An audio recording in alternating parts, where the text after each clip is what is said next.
Let's go. League of Legends, the Void. The important and the interesting stuff. No more Yordle's psychopathic behavior. Okay? I want the real good dirty. Give me that Welcome, Void ladies shit. and gentlemen, it's Targram bringing you yet Yes, let's another go. episode of Lore of League of Legends. This Ew, time Cass? Get the fuck out of here, Morgana main. will be the much anticipated and requested Void.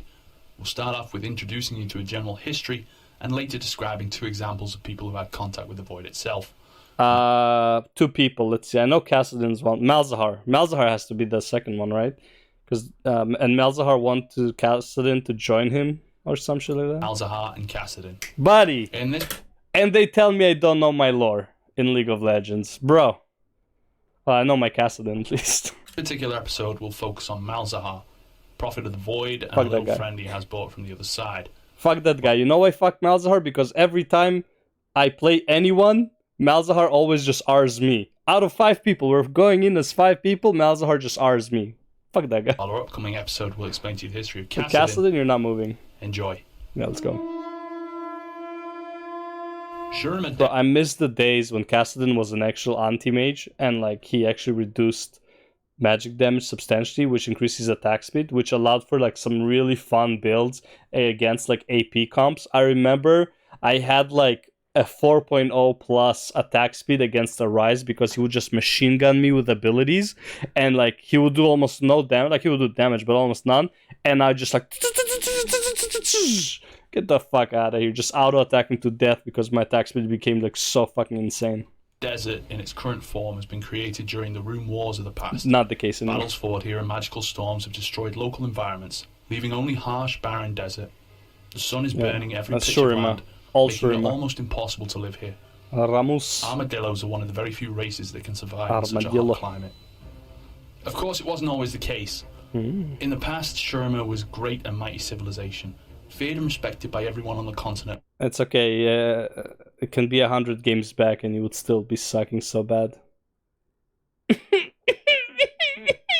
Got him! Like, citizens of the kingdom were skillful craftsmen.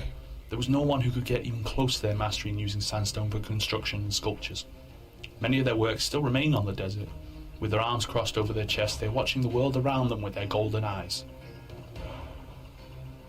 Shurima's mages were one of the most powerful spellcasters of Valoran, trained in temples and Honestly, fountains. this They've spent years working on their craft. Young apprentices have been learning about every aspect of magic, who's this? not only using it for your own needs, Who's this but guy? also about its chaotic nature. Bro, who's this guy? He looks like somebody who would be cool to play as.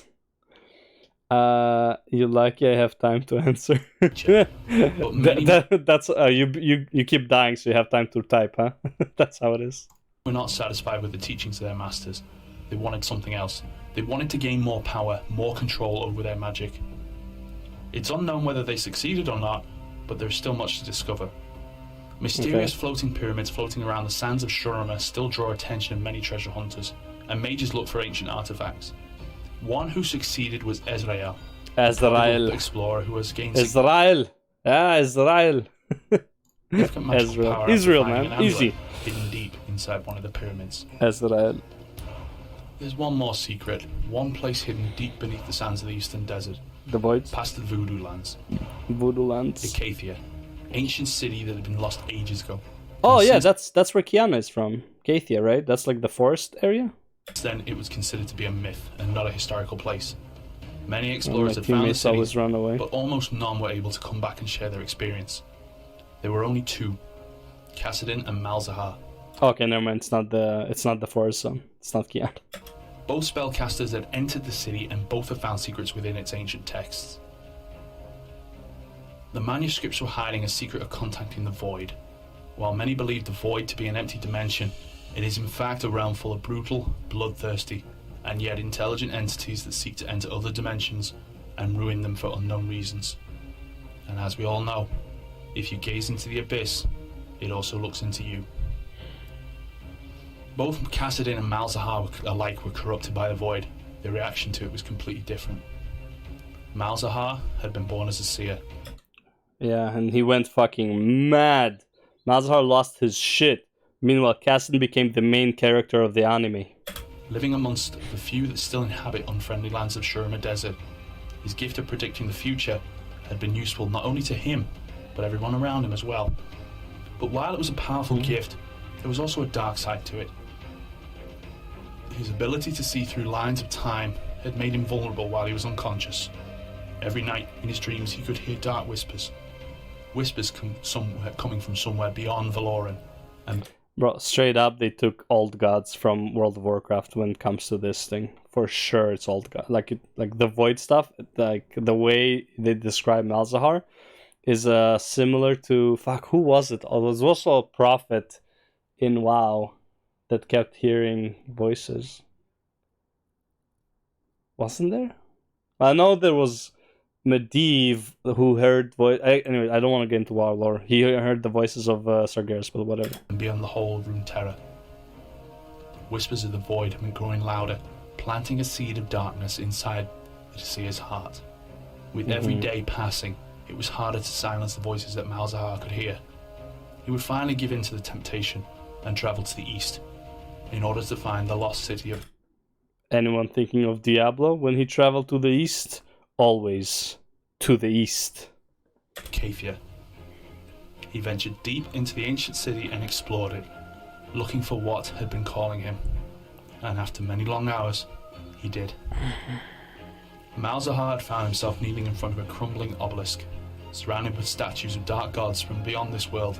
Okay. He didn't try to run, as his shifting vision into the future had been taken away from him, instead gifting him with another image. Beasts of the void feasting upon Runeterra. His mind was weak. The voices in his head had ruined him, and now he became completely submissive to the void's call. He accepted its dark gift, and so he was completely reborn with the new power that was given weakling. to him. Pussy. Now Malzahar was more than a seer. What a He was pussy. now prophet of the void. Yeah. His intention was to carry its voice to the League of Legends. When the prophet had been reborn somewhere on the other side, deep in the void, another creature had felt something weird. During the rebirth of Malzahar, the barrier between Runeterra and the void had been weakened. It had been weak enough that a single creature could make its way through to the other side. This piece of shit. So it did. Following his curiosity, the small beast had stepped into the ruins of the ancient city. He tasted the ruins, and they tasted good. He was fascinated by how colourful and tasty this world was. And so, the great change. You would think it would be Cho'Gath who, like, you know, tasted the runes and they tasted good, because Cho'Gath, like, known to eat shit. He had begun. Cogmore, the mouth of the abyss, was not given his name for no reason after all. He would explore the weird world that he didn't know, doing what the only thing he knew, by eating it. He has made his way all the way from Shurima Desert to the Institute of War. Fauna and flora alike had been eaten by Cogmore, who was fascinated by the sheer variety of tastes, aromas and colours surrounding him. Flowers, bushes, trees, worms, dogs, deers, or even small tribes of nomads that had been trying to stop him. No one could stand against the beast, who didn't seem to bother with the rules of physics. Yeah, fuck No it. matter how small Fuck physics. It's not real if you don't believe in it, you know? So it's like, if you really believe that there's no gravity, there is no gravity. You can fly and shit. Cogmore himself is, he could easily eat objects much larger than himself. Don't jump off buildings believing there's no gravity, by the way. That was a joke. It's like, I don't know how crazy people can be, but like, yeah. That can be credited to his caustic saliva. Like, Framinthor told me, if you believe that there's no gravity, there is no gravity, and I can just fly. So I jumped off a building like a fucking idiot. Instantly melting anything that even touched his mouth. When Cogmore had finally reached the Institute of War, leaving nothing but destruction in his footsteps. You're right, I have not tried. I just heard people die when they jump off buildings without parachutes. He'd been greeted by Malzahar and offered an opportunity he couldn't pass. Wait, what? When Cogmore had finally reached the Institute of War, leaving nothing but destruction in his footsteps, yeah, he'd been greeted by Malzahar and offered an opportunity he was greeted by pass Malzahar. to take. Howdy! I am also now of the void. Cogmore, let's be friends. It's like, I thought he eats everything. Didn't he want to eat one of his minions just like to taste him? Maybe he want to eat Malzahar too. It's the best Valoran had to offer. The greatest warriors and mages of unspeakable power. That was enough to get the mouth of the abyss on his side. And that's all we prepared for you this time round. But as See, mentioned, there's no way I get like, there's no way that's the truth. There's no way Malzahar greeted like Kog'Maw. Like I had doubted. That's also not in his like lore text or whatever. I think he makes like the ending, like connecting the two heroes at the end, like kind of like what he feels is true. I do not think that was the case. But I could be wrong. I don't know all these like intricacies, but like it doesn't sound right. Anyways, we're gonna move on to the next one. Probably gonna be my favorite video by far from this guy because it is about Kassadin. Oh shit, we get Kayle and Morgana after this. Oh buddy, exciting times. Alright, let's go to the next one.